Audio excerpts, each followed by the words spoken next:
Hola, bienvenidos a una nueva conversación pendiente. Hoy tengo el gusto de estar con una colega, con una compañera, con una amiga, con alguien que tuve el privilegio de tener en la silla contigua donde nos sentábamos a trabajar cada 8 días en el Consejo de Ministros durante ese año y medio, y es un privilegio conversar hoy con la exministra de Trabajo, ex senadora, ex líder sindical y hoy precandidata a la presidencia de la República, Gloria Inés Ramírez. Gloria Inés, gracias por estar aquí. Juan David, gracias por esta invitación, que para mí de verdad es muy importante, no solamente por compartir, sino por que podamos pensar qué pasa con nuestro país. Gracias. No, a ti gracias por una trayectoria que comenzó en Filadelfia, en Caldas. Tú eres caldense, eres de una cultura distinta, porque es una cultura que todavía era la cultura cafetera. Eso se ha ido transformando y además vienes de los liderazgos sindicales del país. Creo que has tenido una lucha importante en tu vida. En los años 70, cuando te empiezas a politizar, ¿qué fue lo que te hizo politizarte? ¿Qué fue la señal de alerta en que tú dijiste yo voy a entrar a este mundo de la defensa, de la justicia social, de lo público, de la gente? Pues bueno, yo estuve en los años 70 y tuve la oportunidad de ser la presidenta del Consejo Estudiantil de mi colegio, que era la Normal Nacional Mixta de Pereira, y desde allí empezamos a trabajar por mejorar las condiciones en las que estábamos los jóvenes que estábamos allí en esta institución, y contribuimos a dotarla de una cancha múltiple. Recuerdas que yo fui también jugadora de baloncesto, entonces estaba muy atado a los intereses míos y de unos equipos grandes que trabajábamos allí en este colegio. Y la verdad es que era muy importante ver las necesidades de la gente, ver cómo nuestros compañeros, y a veces uno mismo no tenía para pagarse el bus, tenía que caminar 28 cuadras en la mañana, en la tarde, todo el tiempo. Pero bueno, eso nos fue mirando que no era solamente de nosotros, sino que había una estructura en el país y que esa estructura había que combatirla para que Colombia fuera más igual para todos y todos. Por lo menos, darle más derechos y que la gente los pudiera usufructuar. Desde allí nace todo este proceso. Y arranco en los años 70 y me vinculo también a los trabajos barriales. Yo trabajé mucho con los pioneros José Antonio Galán, que era como una especie de Boy Scouts, pero a lo pobre. Los Boy Scouts, pues todos tenían que pagar, ponerse un uniforme y todo. La gente de los barrios no tenía para eso. Entonces nosotros creamos los pioneros José Antonio Galán. Y nos dotamos de himno, de estatutos, hicimos campamentos. Los muchachos, esos chicos y chicas de los barrios eran maravillosos. Aprendimos muchos con ellos. Para mí es una etapa muy linda y muy feliz de mi vida. Y eres matemática, eres científica, todo el mundo diría, Gloria Inés, que es, parece humanista, tienes una base y un pie en la ciencia. Y estas conversaciones, por supuesto, no son conversaciones personales, pero parten de ciertas ideas de tu propia vida para entender también la construcción de lo que va a significar tu trabajo para todos los colombianos y para todos nosotros. ¿Cuál es esa vena científica? ¿Qué fue lo que te interesó de ese mundo y cómo lo empezaste a desarrollar? Porque después ibas a llegar al sindicato de los maestros, a Sí, FECODE. mira que es bien interesante porque todo el que me ve piensa que yo soy abogada o que soy socióloga, ni lo uno ni lo otro. Yo me enamoré de la matemática y de la física. El área mayor de mi licenciatura es la física, y es justamente por su capacidad de lógica y análisis. A mí me atrajo poderosamente, y desde allí hice un esfuerzo muy grande por aprender a leer la realidad, por aprender, porque los números son contundentes. Entonces, cuando tú cualquier realidad la puedes poner en números, ya uno empieza a trabajar rutas para buscarles alternativas y solución. Entonces, a mí de la física y la matemática, lo que más me ha enamorado y he disfrutado ha sido la lógica y, y el análisis de la realidad. Estamos hablando de de finales de los años 70 o de los años 70 en todo caso, en donde también se produce un momento de, digamos, de fin del ciclo del Frente Nacional y del comienzo de un gobierno muy represivo que fue el gobierno de Turbay Ayala. ¿Cómo sucedieron esos años ya en lo político? ¿Qué fue lo que empezó a conectarte con ya me hablaste de los pioneros, ya me hablaste de los trabajos en barrios, pero ya en un trabajo más organizado, Sí, ¿con quién empezaste a trabajar arrancamos, acuérdate que es el paro cívico nacional el también del 77? 77, donde los trabajadores jugaron un papel muy importante. Yo estuve muy cercana de todos estos procesos y arranco en el año 75. Yo entré a las filas del Partido Comunista Colombiano. Un 11 de mayo, era un día de la madre. Por eso lo tengo tan claro y tan presente. Y alrededor de esto empezamos a trabajar en los procesos de organización popular, en la necesidad de que Colombia tenía que cambiar. Veníamos de ese Frente Nacional que hizo tanto daño porque excluyó a grandes mayorías. Recuerda que también se empiezan a hablar un poco alrededor de los procesos de paz, empieza a gestarse toda esa discusión. Viene después la Constitución del 91, que hace parte de toda esa década que yo llamo de gran trascendencia para Colombia, y una parte que fue muy determinante. En el año 91, después de la Constitución, vino la elección de los primeros alcaldes populares. Pues yo participé activamente de esos primeros El alcaldes 88, populares ¿no? La primera y vez. trabajamos, exacto, y trabajamos con una propuesta de las comisarías de familia. Y alrededor de las mujeres nos organizamos, hicimos más de 80 foros en los barrios para lograr que hubiera una comisaría de familia meritocrática y con derechos y que las mujeres fueran escuchadas.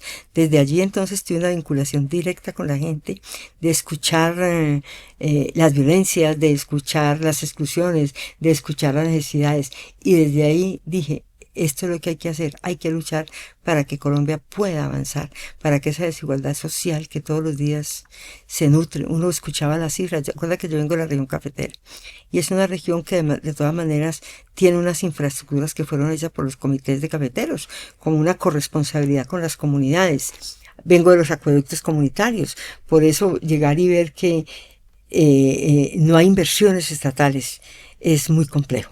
Entonces, desde allí arrancamos y tenemos estas convicciones de que hay que luchar por la transformación de Colombia y que este país tiene que transitar hacia un país de derechos. Esa es mi convicción. ¿Cómo era ese momento, el paro del 77 y la figura y la trascendencia del sindicalismo colombiano que poco a poco sería desmantelado por el neoliberalismo? Pero Ujú. ya estaba estigmatizado porque ya aislaban al movimiento sindical. El movimiento sindical tuvo grandes liderazgos, digamos, en las protestas sociales, pero siempre era, por ejemplo, empezaban las figuras ya previas a la apertura económica, que empezaron también ya a hacer los recortes estatales, a ir ambientando todas esas medidas de recorte que iban a dar después con mucha fuerza en los 80 y con mucha más fuerza en los 90. Entonces, desde allí el sindicalismo era una potencia, pero no era lo suficientemente fuerte, porque Colombia nunca ha tenido unas organizaciones sindicales poderosas desde el punto de vista de las afiliaciones, han sido poderosas desde el punto de vista de las incidencias que han tenido nacionalmente, pero ha habido en el fondo siempre una política de negar que los sindicatos son parte de la democracia. Más bien se ven como los sindicatos como si fueran distorsionadores de las fuerzas de mercado. Esa es la manera como siempre se le han visto, y es hacia allá donde nosotros hemos venido trabajando fuertemente, porque eso hizo que el sindicato se volviera blanco, un objetivo militar realmente Sistemático. sistemático, no solamente de las fuerzas privadas, de los sectores empresariales, sino también de las fuerzas del Estado. ¿Qué supuso para ti la llegada y las negociaciones de paz con el proceso, con el gobierno, perdón, Betancur y la emergencia de la Unión Patriótica? Para todos ustedes fue importante ese momento, pero también les mostró la cara de un destino político que iba a significar muchas pérdidas, mucha ausencia, mucho dolor, mucho exilio en tu caso, ya vamos a hablar de eso también. ¿Qué fue lo que ustedes empezaron a ver cuando fracasan esas negociaciones, esas primeras negociaciones en esta época de paz que inició Belisario Betancur y que se fueron convirtiendo en una especie de telaraña a la que, mediante la cual, perdón, sometieron al gobierno mismo y por supuesto a los actores armados desde sectores como los llamaba, ¿te acuerdas? Otto Morales Benítez, los enemigos agazapados de la paz. Así era. y Alberto Rojas Puyo. Bueno, hay Y que Alberto decir que Rojas. nosotros empezamos, para mí realmente, yo era muy joven en esa época, pero yo viví esos ríos de esperanza. Había mucho entusiasmo en la gente. Yo recuerdo que las calles de los barrios, todo el mundo se llenaba. Va a haber un proceso de paz. Colombia, surge la Unión Patriótica como un movimiento entre los forjadores de paz, pero también donde hubo liberales, hubo gente que no tenía partido, hubo gente que creía genuinamente que Colombia tenía que avanzar en derechos humanos y en paz.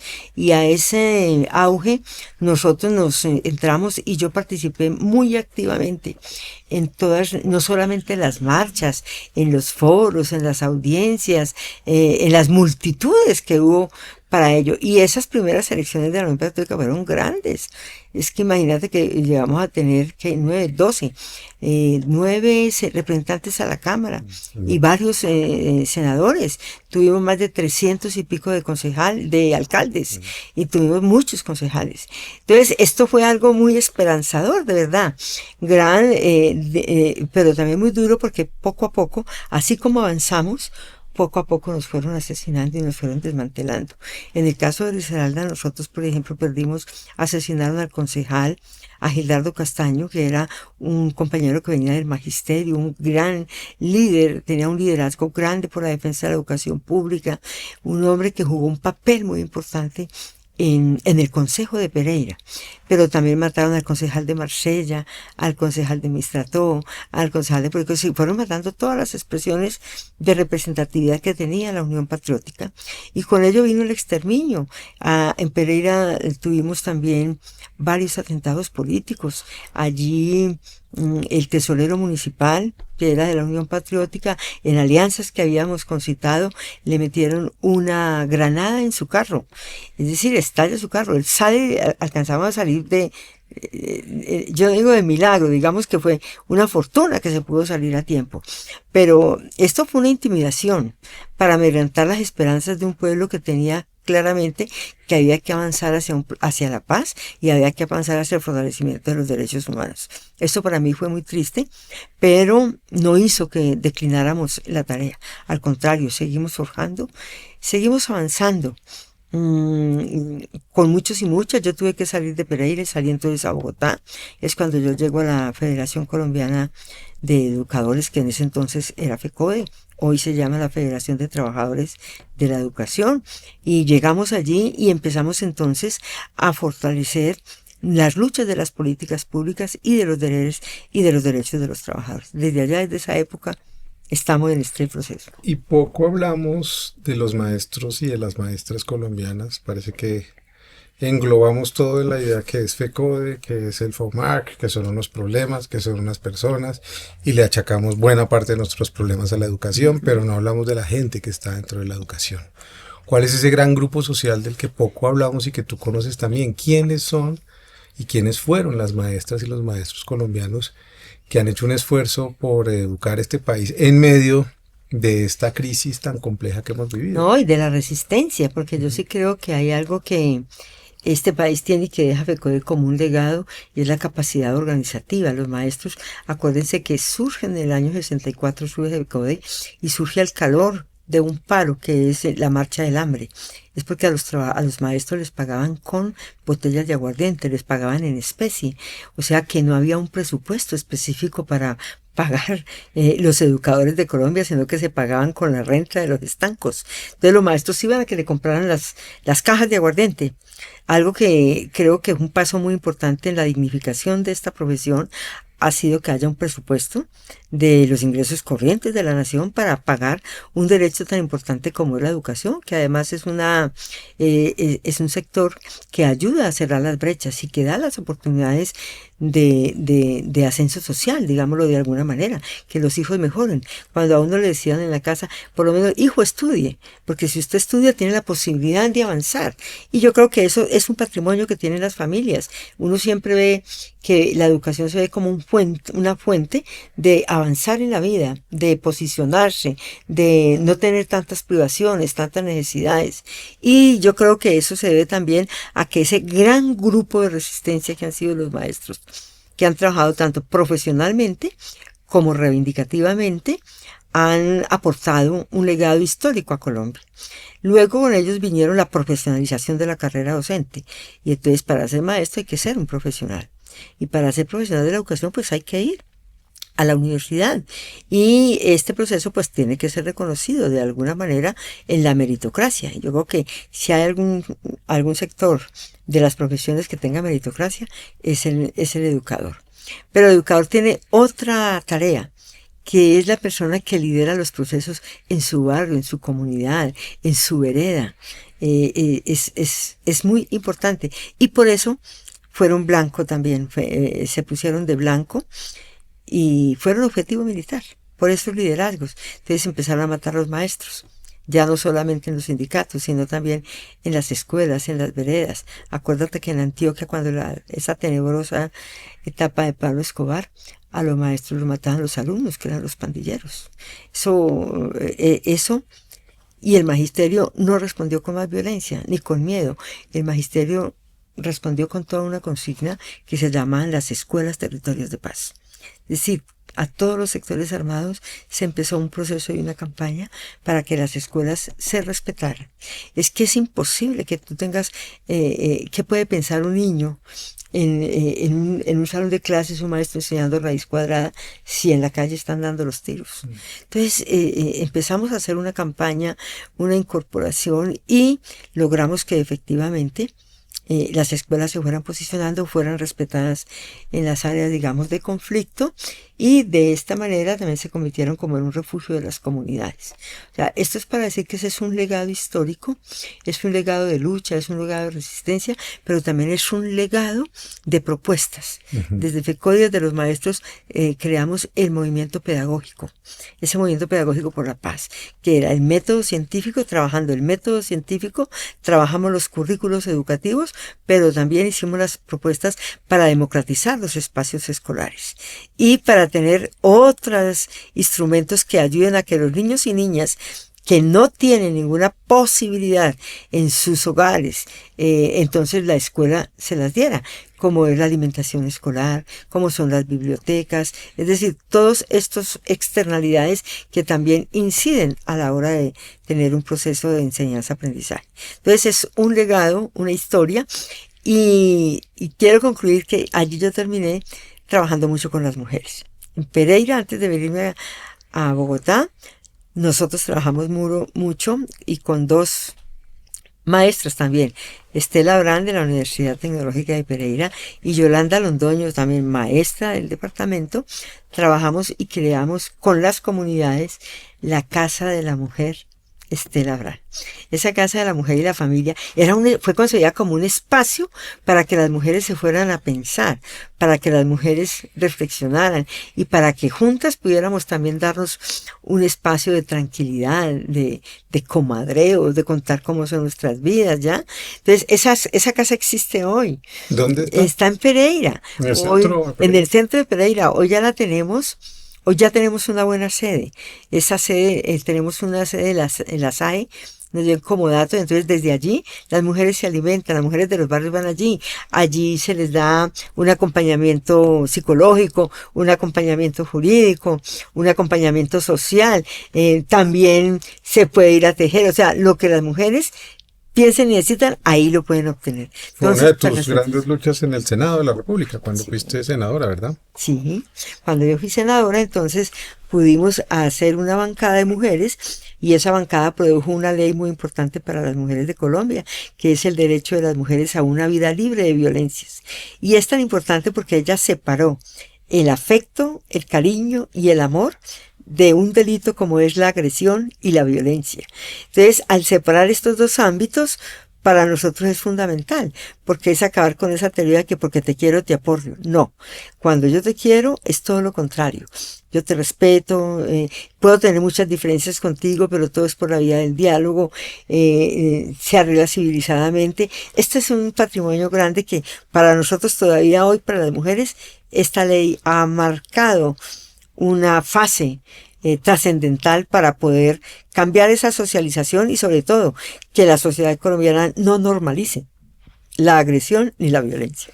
Vamos para atrás y para adelante porque yo creo que en los años 90 en donde tú ya empiezas a ser una figura pública, van a suponer también unas grandes contradicciones para el movimiento social colombiano. Se hace una constitución, pero arranca el proyecto neoliberal. ¿Qué le hace el neoliberalismo a dos asuntos que van a ser fundamentales en tu vida y ahora, digamos, entraste en esa fase concluyente como ministra y es a los trabajadores y a la educación colombiana? ¿Qué le hizo el neoliberalismo y cuál fue la resistencia que ustedes tuvieron frente a eso? Que, por fortuna, pues empieza a ser motivo de transformación en estos últimos 3 años, pero que, si hacemos la cuenta, fueron 30 años de proyecto. 32 años, 32. 32 años. A ver, hay que decir que el neoliberalismo cuando entra en este país, pues pone las leyes del mercado por encima de la humanidad, fundamentalmente, de los derechos de la gente. Y empezó con sus teorías, empezó primero supuestamente a modernizar el Estado. Y en esa modernización del Estado empezaron a recortar figuras del Estado importantes, por ejemplo, como el ICA, como el IDEMA, que eran servicios realmente a los campesinos, a las comunidades, y las fueron transformando y las fueron entregando al sector privado. Entonces, poco a poco se fue privatizando. Todo lo que era el Estado se fue privatizando, se fue tercerizando el Estado. Ya entonces todos los servicios generales del Estado ya no existían, sino que fueron pasando a empresas privadas que empezaron a beneficiarse de la fuerza de trabajo de la gente. Pero con ello también vienen unos conceptos fuertes, como por ejemplo la educación. No fue tratada como un derecho, sino como una mercancía. Entonces empezó el mercado educativo, terminado en términos de que lo que yo tengo aquí es un instrumento que me va a generar una ganancia, no en términos de que aquí lo que tengo es un ser humano con el cual yo voy a compartir, voy a socializar y vamos a hacer un proceso de aprendizajes y de compartir experiencias, sino es todo lo que tenga rentabilidad. Todo es pensado en términos de rentabilidad, no del ser como tal. Y de igual manera, la salud. La educación pasó y la salud empezó también a ser un instrumento de mercado. Y con esto, pues hoy tenemos que, aquí no importa si yo tengo el medicamento para que tú puedas recuperarte, sino que lo que importa es si tú tienes la plata para pagarlo o no pagarlo. Es decir, la ganancia, la renta, el dinero y no el ser humano como tal. Esa es la batalla que todavía estamos dando hoy por hoy. Pero a los sindicatos también fueron tocados. Ujú. Porque como los sindicatos, dicen, los sindicatos fueron tomados como si fueran distorsionadores del mercado. Captores de renta los llamaron. ¿Eso qué significaba? Que los sindicatos violentaban las leyes de los mercados, porque un sindicato pide aumento salarial, un sindicato pide vacaciones, pide cesantías, es decir, pide beneficios para quienes producen la riqueza de este país. Entonces, los sindicatos fueron siendo arrinconados y fueron siendo deslegitimados para transformarlos en organizaciones funcionales a estas leyes del mercado y fundamentalmente a los grandes empresarios. Lo que pasó en Urabá, por ejemplo, antes del 85, que pasara todos estos asesinatos de los líderes sindicales, usted hace un estudio cuáles eran los pliegos de peticiones. Y los pliegos de peticiones de los trabajadores estaban vinculados y articulados a la salud, a la educación, a becas para avanzar, a condiciones laborales. Después de que pasó esos asesinatos, esos desplazamientos, usted mira en el año 90 que empiezan a darse unos nuevos pliegos de peticiones, donde ya es a favor de las haciendas, a favor de los grandes empresarios y no de las organizaciones. Entonces, ahí claramente se va mostrando, ese fue el papel del neoliberalismo, cooptarse a los sindicatos, cooptarse a sus líderes y transformar sus pliegos de peticiones y de reivindicaciones. Hoy todavía seguimos luchando, porque luego vinieron los asesinatos de todos y todas, y hoy tenemos un sindicalismo muy disminuido, que ahora ha venido, en este gobierno ha venido nuevamente posicionándose, y hay que decir que la capacidad organizativa y de movilización ha sido muy importante y fueron un papel fundamental para que las reformas, tanto la laboral como la pensional, se hicieran una realidad en este país. Tú eres entonces, como tantos otros, incluido el hoy presidente de Colombia, testigo del desmantelamiento que ocurre frente a sus ojos, porque la gente empieza a ser despedida, porque empiezan con Las el masacres IDEMA, laborales que termina sacaban a la Telecom, y gente. así todo van vendiéndolo. Exacto. Y obviamente lo que mencionas de la educación. Pero cuando sientes que toda esa debacle ya te empieza a atacar a ti como persona y empiezas a decir, me volví visible y algo me está amenazando y voy a tener que tomar decisiones complejas en la vida. Sí, en todo este transitar, hay que decir, en los años más o menos en el año 90, 94, yo siendo presidenta del Sindicato de Educadores de Risaralda, ocurrió un hecho muy especial.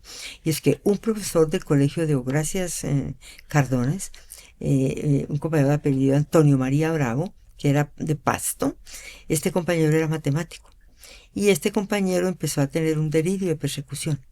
Y en ese delirio de persecución él llegó a las instalaciones del batallón San Mateo a pedir protección.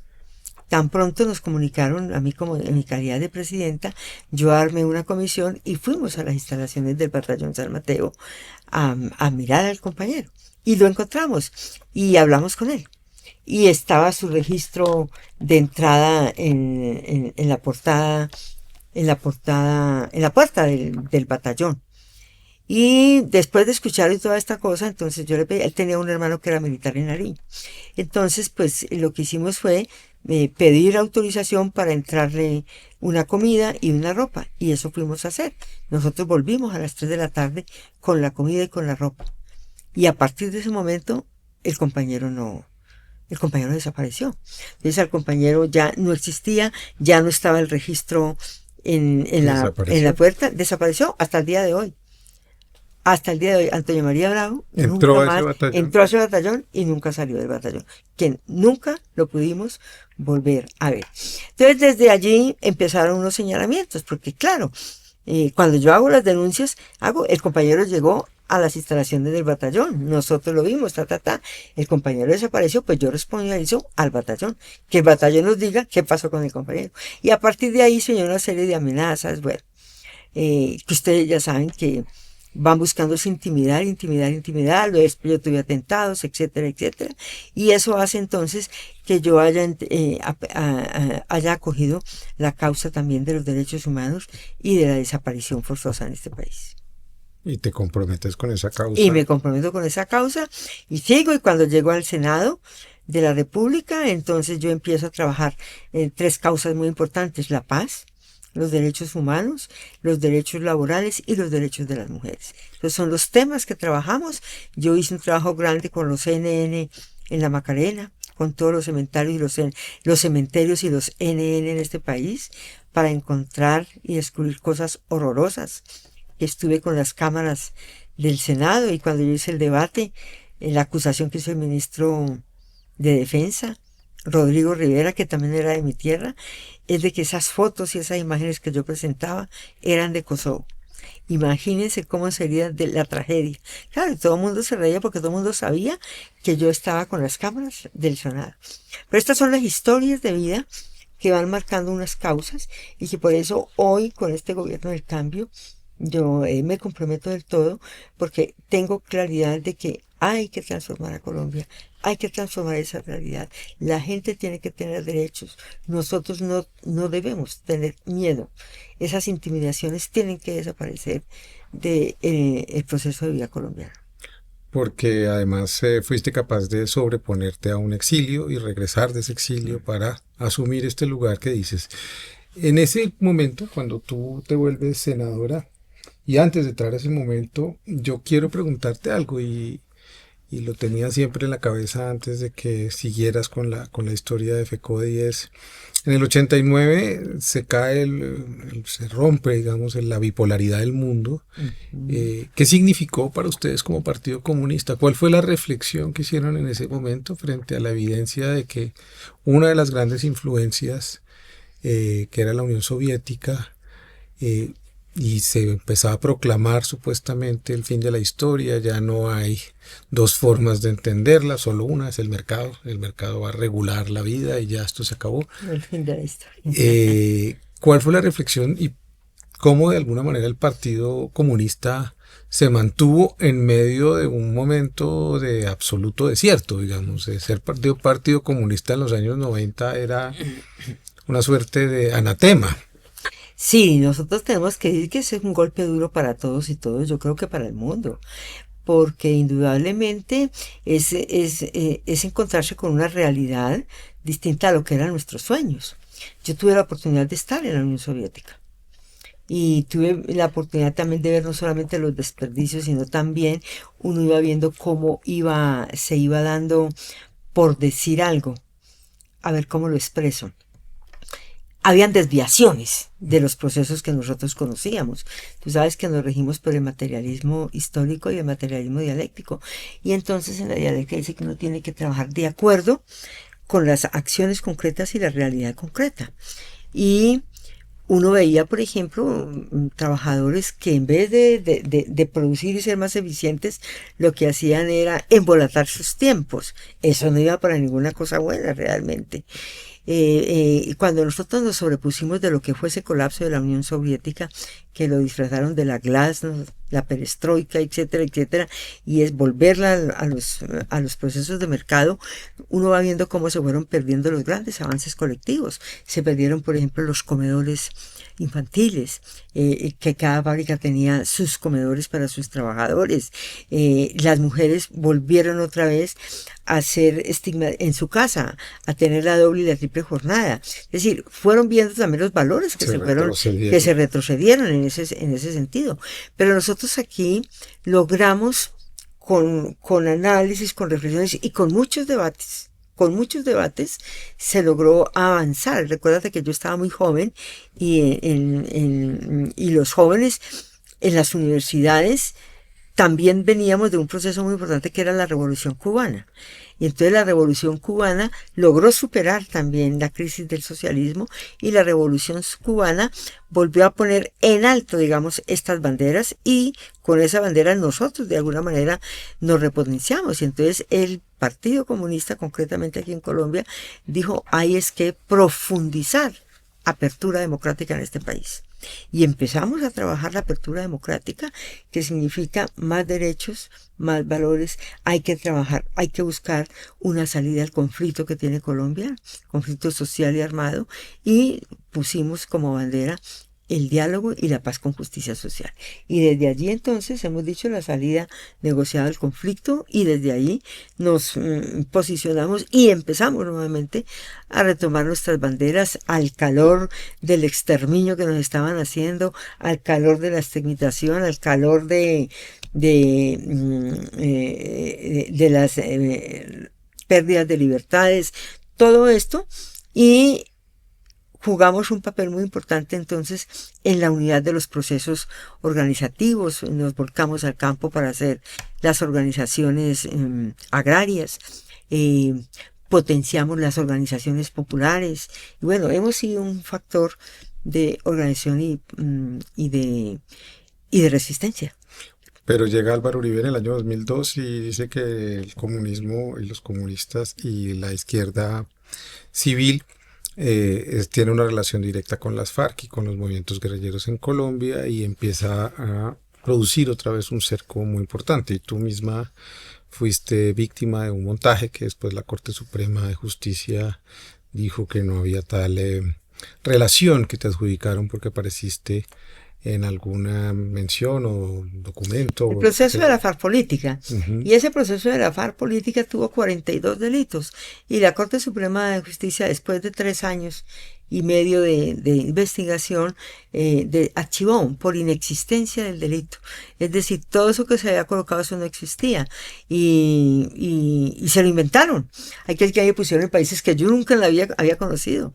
Yo no conocía a México, por ejemplo, bueno, en esa historia, pero eso es simplemente para mostrar cómo la derecha siempre se ha atrincherado sobre el terror del comunismo en primera instancia. Segundo, inventando cosas que no son, como que los comunistas los comíamos los niños vivos. No, cuando es que nosotros hemos jugado un papel muy importante en el proceso de construcción de raíces populares, arraigo popular a los derechos de los colombianos y colombianas. Entonces, hoy Vuelven, usted escucha, otra vez vuelven con toda esa, hay que extirpar, hay que acabarlos, hay que eliminarlos. No, aquí hay que hacer es convivencia. Aquí lo que tenemos que hacer es defender la vida. Aquí lo que tenemos es protegerla, cuidarla, celebrarla. Hoy en Colombia matar es un oficio. ¿Ya? Y la muerte hoy es un hecho trivial. Es más fácil pagarle a alguien que mate para decir camine, adopte un niño y camine, ayúdelo, acompáñelo en un proceso de vida. Creo que eso es lo que tenemos que trabajar. Yo he dicho que mi primer acto de gobierno es trabajar porque haya un compromiso de país por el respeto a la vida. Yo no creo en los acuerdos nacionales para muchas cosas, porque para eso está un sistema que es seleccionario y hay programas. Pero si los colombianos y colombianas no acordamos que la vida es lo más valioso y que hay que respetarla, que no hay ninguna causa política, ni económica, ni social que justifique que se mate a alguien, yo diría que vamos a estar siempre en retroceso. Hoy entonces esa es una invitación grande que yo hago, y este compromiso por la vida significa justicia social, significa derechos para la gente, significa participación para la gente, que la gente diga y exprese lo que piensa, pero que por eso no lo mate.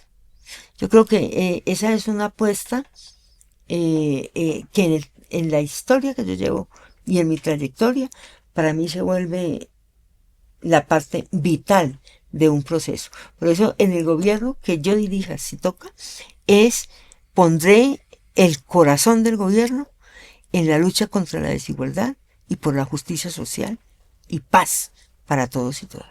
Yo creo que tú encarnas además algo que yo creo que puso en aprietos a los empresarios cuando el presidente Petro dijo tu nombre en Twitter como ministra de Trabajo. Yo creo que dijeron, se terminó todo, o sea, aquí no va a haber diálogo, aquí llegó una comunista, Y yo creo que es la parte hacia la que quiero que nos dirijamos, que ya es tu gestión.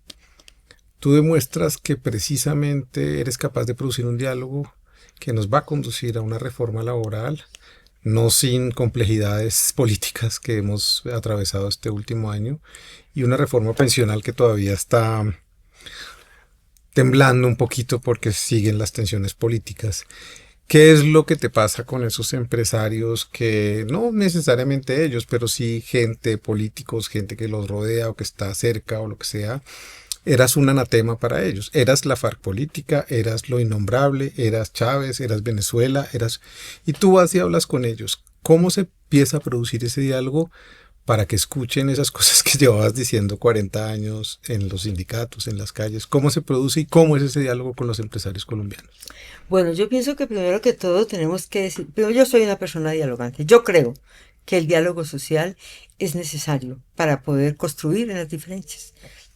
Es que el problema no está en las diferencias, el problema es cómo construimos sobre ellas, cómo las tramitamos, cómo las avanzamos. Y yo pienso que la única manera es hablando. Uno no negocia con el yo con yo. Yo pienso que uno negocia es con la persona que contradice, con el que tiene un argumento distinto.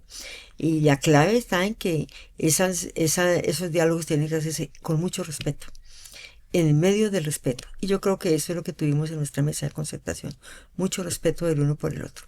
Mire, los sindicatos que también han sido tan estigmatizados, estuvieron en la mesa del diálogo y expresaron todo su pensamiento y ellos lo escucharon. Y ellos también expresaron todo su pensamiento y lo escucharon los sindicatos. Ninguno se paró de la mesa.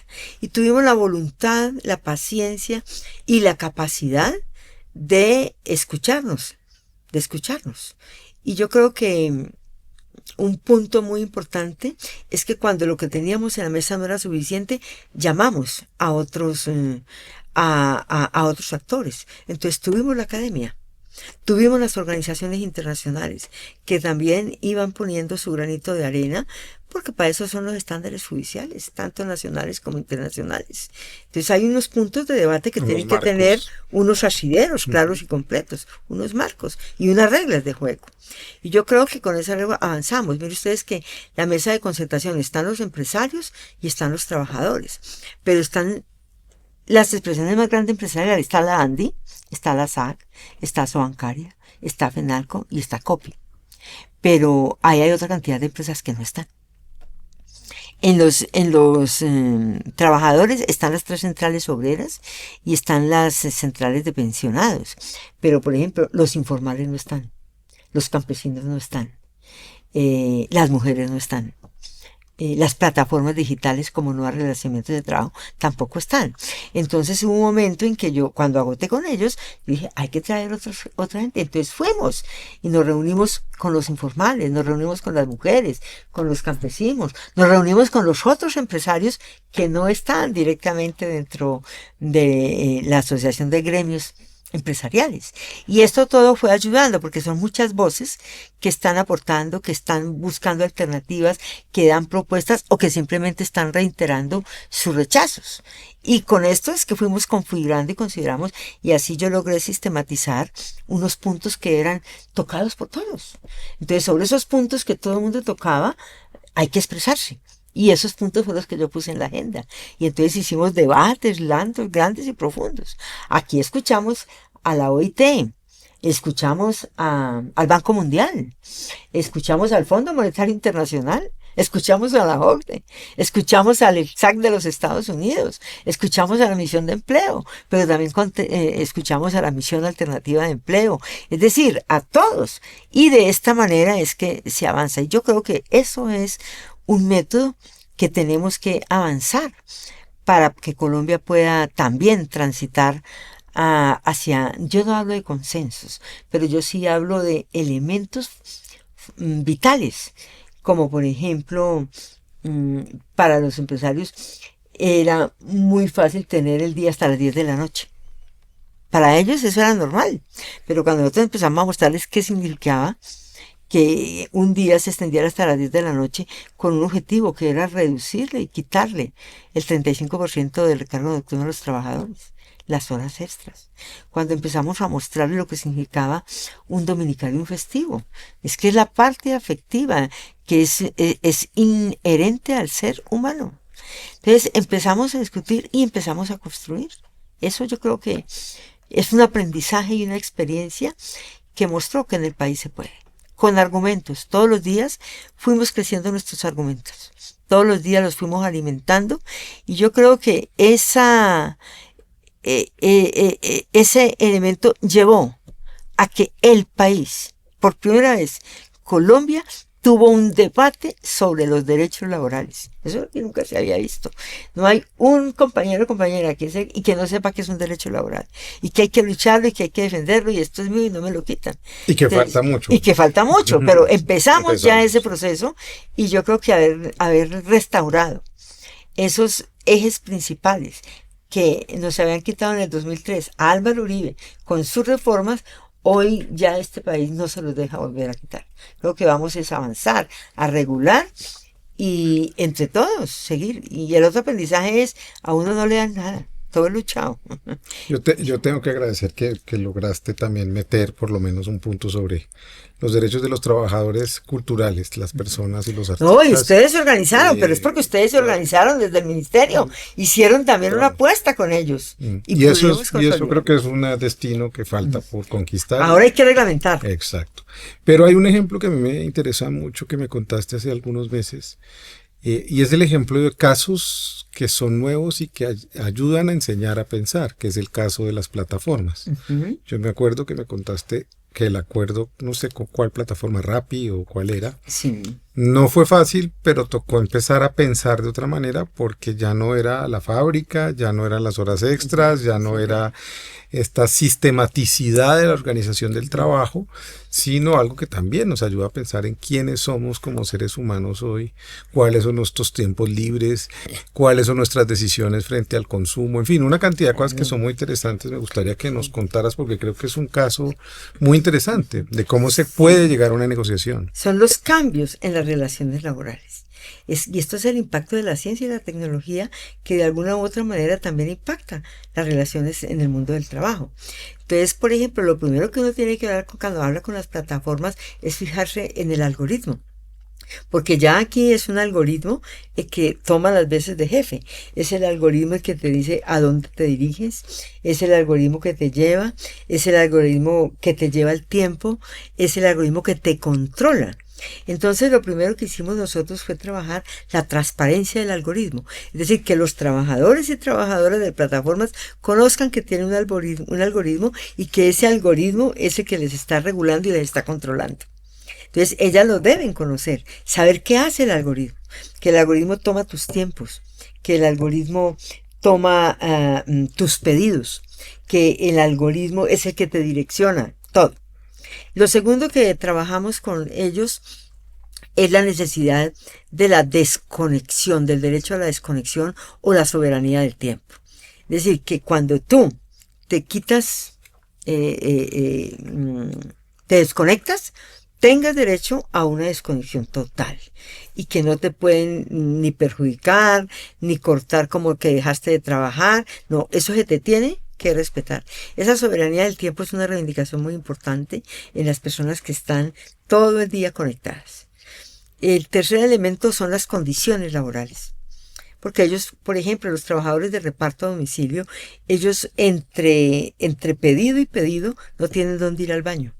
Entonces logramos también que ahí se trabajara un punto de esas condiciones laborales para ellos. Si llueve, truena, relampaguee y usted está en una bicicleta, pues lógicamente que si usted se demora, no se lo descuenten de su pago. Y logramos un punto muy importante que es la seguridad social. Entonces allí la realidad nos mostró que no era solamente el contrato. Hay personas que quieren hacerse, se pueden vincular como independientes, pero sea independiente o por contrato, que usted lo decide, es un contrato especial, con todas las garantías laborales para ellos. Entonces, si tú te vas como independiente, entonces tú tienes que cotizar al sistema sobre el 40% de tu salario. Entonces lo que hacemos es que de ese 40% del salario que tú tienes que pagar, el 60% lo pague la empresa, la plataforma. Lo pague la plataforma y el 40% el trabajador. Esto es una reivindicación muy importante para estos cerca de 500.000 trabajadores que son de plataformas. Y hay otro elemento, los riesgos laborales. Resulta que si en tu desplazamiento tú sufres un accidente, eso se toma como un accidente de tránsito. No, eso es un accidente laboral. Y como accidente laboral, pues tiene que tener unas categorías. Y en esto yo creo que nosotros negociamos porque logramos que el ministerio hiciera una categoría especial para el pago de riesgos profesionales a ellos. Y los paga la plataforma. Tanto en el contrato individual como en a término como el trabajador independiente, ese servicio de ese derecho de riesgos laborales lo asume la plataforma, que es realmente el patrón. Entonces yo creo que aquí nosotros demoramos 8 meses, oigan bien, 8 meses estudiando el tema, comparando el tema y llegando a acuerdos. Porque inicialmente nos decían que ellos no tenían capacidad para eso, pero resulta que ellos son empresas unicornio, y una empresa unicornio es la que tiene más de $1.000 millones en capital. Entonces tú no puedes tener semejante capital y no tener para pagarle a los trabajadores. Entonces eso fue, y fuimos entrando en razón poco a poco, y bueno, logramos este acuerdo que de verdad beneficia a estos compañeros y compañeras. El gran debate o la discusión estaba en sí. La relación laboral de las plataformas la relación de trabajo de las plataformas es un contrato laboral o no. Esa contradicción no la logramos zanjar a fondo, pero sí buscamos dos caminos, que es que sea el trabajador el que decida, o si se va con el contrato o si se va como independiente. En todo caso, la plataforma tiene que responder por su condición de seguridad social. Hace 6 meses quizás renunciamos al gobierno, al gabinete en febrero de este año, y obviamente no alcanzó a pasar la reforma, todo este trabajo que has hecho. Me imagino que fue muy duro, muy complejo para ti, porque habías hecho toda este urdimbre y este tejido. Y después la reforma termina saliendo, pero hay un momento anterior en donde al parecer se iba a caer. ¿Qué sentiste en ese momento? Dijiste, bueno, ¿Qué pensaste? Dijiste, bueno, ya después de que logramos todo este tejido, ahora por razones políticas, esto, Bueno, ese ¿cuál es el bloqueo análisis que político, haces de eso, ese digamos? bloqueo político es simplemente porque era Petro y sabía, todo el mundo sabía que esa reforma estaba muy bien estructurada. Ambas reformas estuvieron muy bien estructuradas. El problema era el bloqueo político porque la oposición se atrincheró en el Congreso de la República y la manera de torpedar la iniciativa del gobierno era bloqueando, ni siquiera el debate de la última que faltaba de la reforma, porque hay que decir que habíamos construido mucho y habían acuerdos. Se nos había quedado lo del campesino, pero había un acuerdo ya. Yo tenía una proposición lista para ponerla a debate, además que había sido pactada con las bancadas. No era una solamente de gobierno, no, pactada, digamos, con las bancadas. Yo tuve también, porque fui llamada por el presidente y estuve también en ese debate del bloqueo político y estuve con las bancadas, con todos, cuando pasó a la Comisión Cuarta, a mí me llamaron muchos senadores y senadoras y con ellos tuve la oportunidad de seguir trabajando y en compañía del ministro trabajamos para que efectivamente se hiciera una realidad. Redactamos muchas de las 4 o 5 cosas que se cambiaron, nosotros ayudamos a esa redacción, lamentando que los campesinos no hubieran quedado como hubieran nosotros querido y los transportadores, pero esas son banderas que continúan. A uno le da tristeza, pero uno sabía que los derechos no se mendigan ni a nadie se los dan. Los derechos se conquistan con la lucha y por eso llamamos a las centrales obreras, a los trabajadores y a las organizaciones populares. Ellos salieron a defenderla. Y la reforma hoy es lo que es, porque cuando matan la consulta popular y resucitan la reforma laboral, lo que ellos querían era sacar una reforma a su medida, no a la medida de los colombianos y colombianas. Y afortunadamente, con toda esta lucha que se dio, el 90% de esa reforma es la que nosotros habíamos concertado y dialogado. ¿No hay organización digital de gente de trabajadores digitales Sí, en hay Colombia? sindicatos, ellos Ya hay. tienen sindicatos, claro. Al calor de la reforma salieron los Empezaron sindicatos y se organizaron y con ellos discutimos. ¿Qué está pasando con la reforma pensional? ¿Qué es lo que tú lees que no termina? Bueno, también hay un bloqueo político, pero ¿cuál es el argumento, digamos, central para que no ocurra algo que creemos todos necesario para este país? Bueno, yo creo que la reforma pensional no solamente es estructural, sino es una reforma de mucha inclusión social. Yo creo que la reforma que más lucha contra la desigualdad es la reforma pensional, porque nosotros pasamos de un sistema de reparto a un sistema de pilares. ¿Y esto qué implica? Que desde el que no tiene un peso hasta el que tiene mucha plata, tiene una propuesta en esta reforma, tiene cabida en la reforma pensional. Cuando cambiamos los regímenes es porque había el sistema privado, tenía 18 millones de afiliados y solo 318.000 pensionados en 32 años de desarrollo. Y en el sistema público habían 6 millones de afiliados y 1.700.000 jubilados. O sea, no estaban cumpliendo la tarea central que era pensionar. Por eso solamente uno de cada 4 adultos mayores tenía esa posibilidad. El resto, desprotegido. Entonces, cuando damos este cambio, volteamos. Cambiamos entonces, hacemos un sistema complementario, público y privado. Antes de la reforma, el sistema privado tenía el 70% del negocio pensional en Colombia y el público sobre el 30%. Esta reforma da el vuelco, pone el 70% en el público y 30% en el privado. ¿Esto para qué? Para poder garantizar que los colombianos y colombianas van a tener esa posibilidad de una pensión pública. Entonces creamos un pilar que es el pilar solidario. Es un pilar que la oposición dice que no se requiere, que se puede pagar así como hoy. No, porque eso depende de un gobierno. Cuando tú lo pones en la estructura de la reforma, ya a los adultos mayores jamás les podrán quitar el beneficio de tener un mínimo que le permita dignificar su vejez. Esa es la garantía que queda allí. Pero tenemos un pilar y nosotros le triplicamos.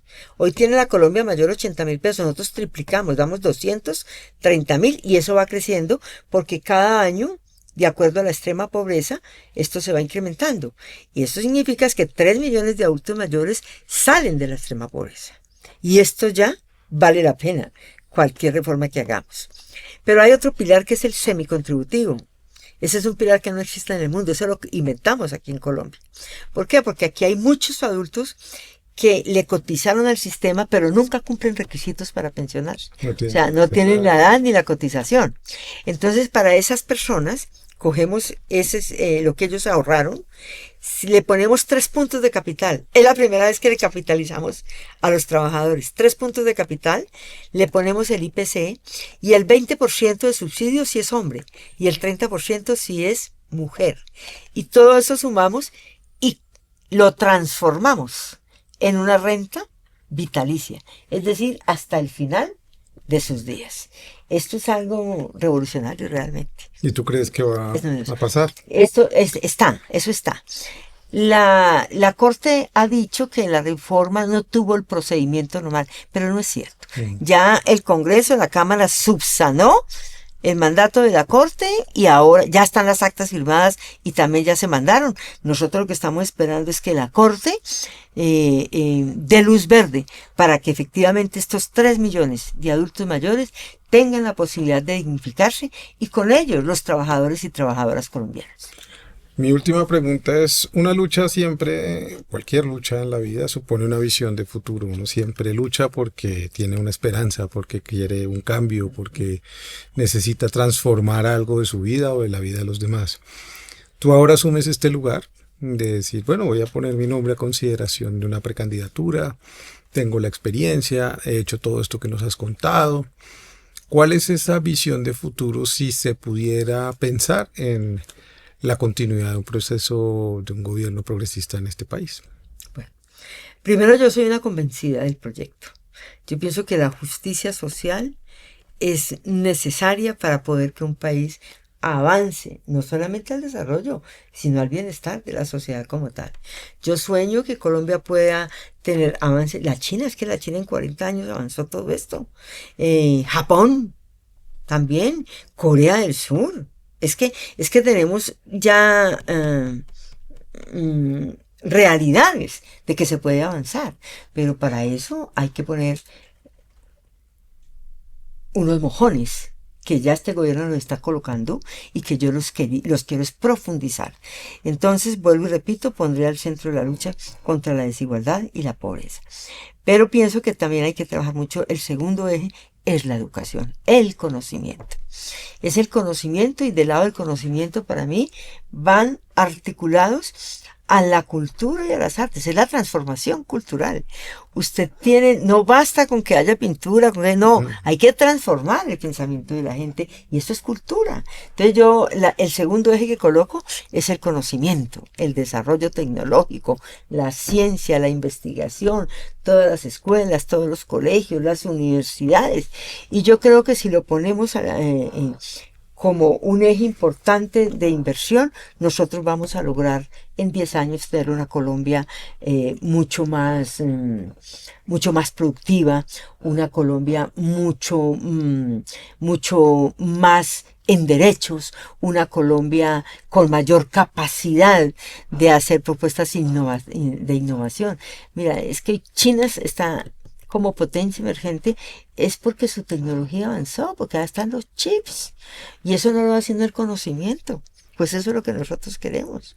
Por eso yo profundizaría allí, mantendría el problema de la tierra, mantendría claramente, seguiría la línea de dar tierra para el que la necesita, titularla con acompañamiento técnico y apalancamiento financiero. Eso es otro eje central. Y la transición energética. Creo que ya está demostrado científicamente de que esto no es un cuento, de que las sequías todos los días aumentan, las inundaciones, y es necesario que el país se armonice con la naturaleza. Y yo diría que de ahí, sumando estos ejes, creo que nosotros podemos decir, vamos rumbo hacia un desarrollo y una Colombia en paz con justicia social. Pues Gloria Inés, gracias por trabajar tanto, por creer que la pedagogía, la cultura, la imaginación son un poder importante en los tiempos que corren. Gracias por los derechos conseguidos para millones de trabajadores colombianos. Creo que hay que seguir profundizando en esa organización porque creo que la dignidad humana también se juega hoy en ese campo, y creo que todos tenemos que ser parte de ese cambio, de que el capitalismo está entrando en una crisis o ya entró en una crisis muy profunda y necesitamos unos nuevos valores solidarios que nos reconozcan unos a otros, que dignifiquen nuestro paso por este planeta, que en todo caso es limitado. A veces se nos olvida y creemos que somos eternos y solo somos unas brisnas, polvo de estrellas que pasan por este universo. Polvo de estrellas, que es verdad. Te resumo entonces, yo quiero una Colombia digna, justa, dialogante y en paz. ¿Qué Todos sueño? queremos eso, todos queremos eso. A eso le apostamos. Gracias a ustedes por otra conversación pendiente en la física, en la pedagogía, en el sindicalismo, en la defensa de los derechos de los trabajadores. Se cifra también nuestra propia vida y nuestro destino. Gracias a Gloria Inés Ramírez por estar aquí. Y a ustedes recuerden que nos vemos los miércoles a las 7 de la noche y los domingos a las 7 de la mañana. Nos vemos. Gracias.